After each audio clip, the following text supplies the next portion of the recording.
Hey guys, welcome back to our video lecture for April 15th. Today we're going to be talking about the United States preparing for war in the Pacific. So let's go ahead and get right at it. Okay, Japanese dominance in the Pacific. The course of World War II differed in Asia and the Pacific. American forces in the Pacific needed several months to regroup after the attack at Pearl Harbor. That was such a blow, not only to us in terms of our military capability, but also our morale, that it would take some time to bounce back. Now, during this time, Japan gained control over much of the region's natural resources, including things like oil and rubber. Now, Japan formed what it called the Greater East Asia Co-Prosperity Sphere. And it's a mouthful, right? Now, co-prosperity makes it seem like Japan would have a very good relationship with neighboring nations. That is not at all what took place. When Japan would take control of an area, it was absolute dominance over the inhabitants who lived there. Right. Next slide. The net widens. Japan's attack on Pearl Harbor was the first of many attacks against Allied territory in the Pacific. By the end of March 1942, the Japanese had captured British Hong Kong and Singapore, the American islands of Guam and Wake Island, and the oil-rich Dutch East Indies.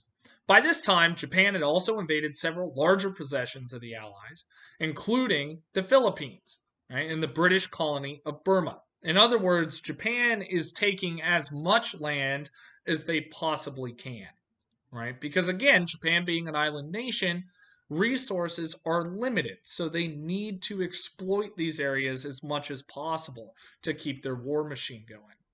On the next slide, you'll notice Japanese propaganda, both pro-Japanese and anti-Japanese propaganda, just trying to give you guys an indication of some of the stuff that was going on back home. Okay. Next slide, the fall of the Philippines. In the Philippines, Americans and Filipinos under General Douglas MacArthur resisted the fierce Japanese onslaught.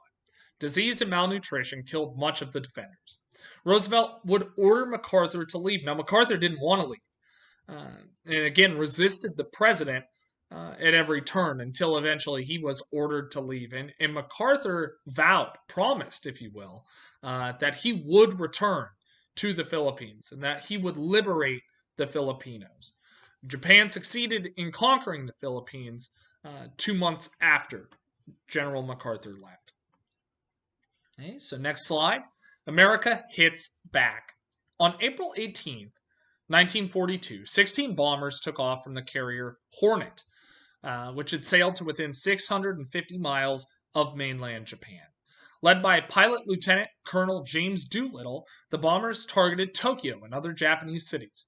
Now, although the bombs didn't inflict much damage, it was a great morale boost for U.S. soldiers, not only in the Pacific, but in Europe and also for civilians at home, right? To be able to hit Japan back for the first time since Pearl Harbor, it meant a great deal to Americans all over the world. Whether, like I said, they were soldiers fighting in Europe, sailors and Marines in the Pacific, or civilians at home. Okay, next slide.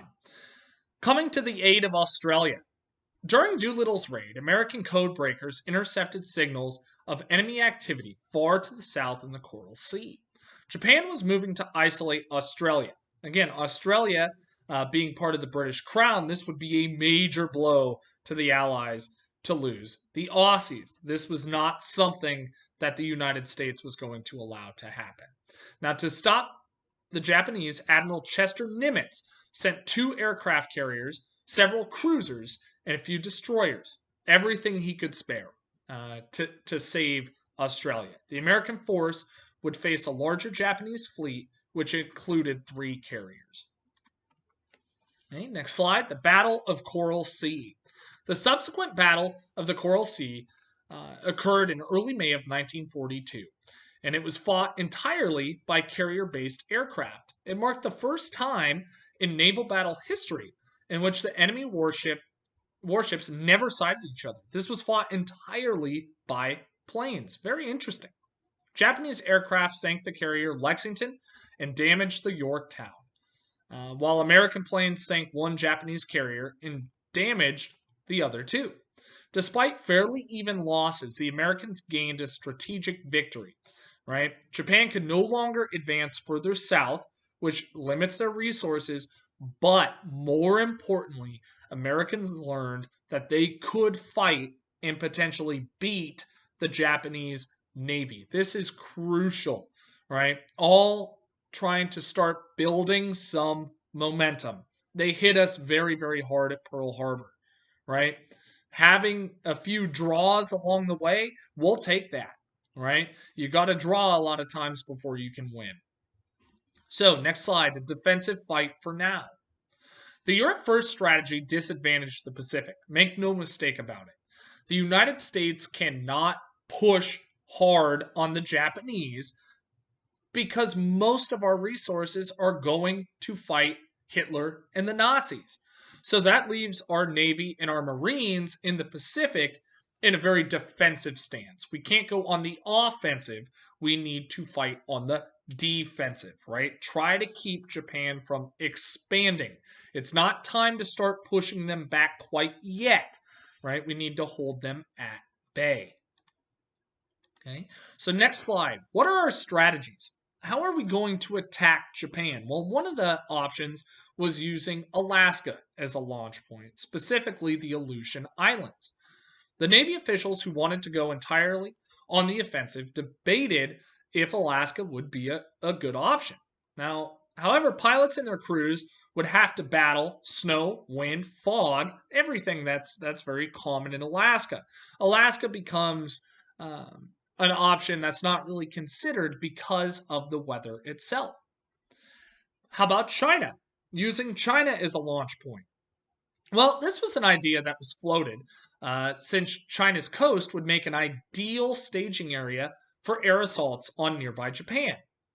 But the fuel, bombs, parts needed to keep bombers in the air would best be delivered by sea, and the Japanese controlled the water, right?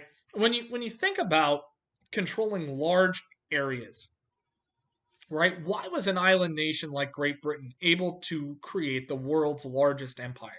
It wasn't because they had the largest military. It's because they had the most efficient navy. Japan dominates the South China Sea. Japan dominates really the Pacific at this time. So being able to stage these offensives from the Chinese coast, it's just not going to happen because we're not going to be able to get supplies there without taking unacceptable losses. Island hopping or leapfrogging, right? The third option. This is an option that we decide to take, but it's not without extreme drawbacks, right? By freeing islands en route to Japan, American forces could gradually move our B-29 bombers within range of mainland Japan.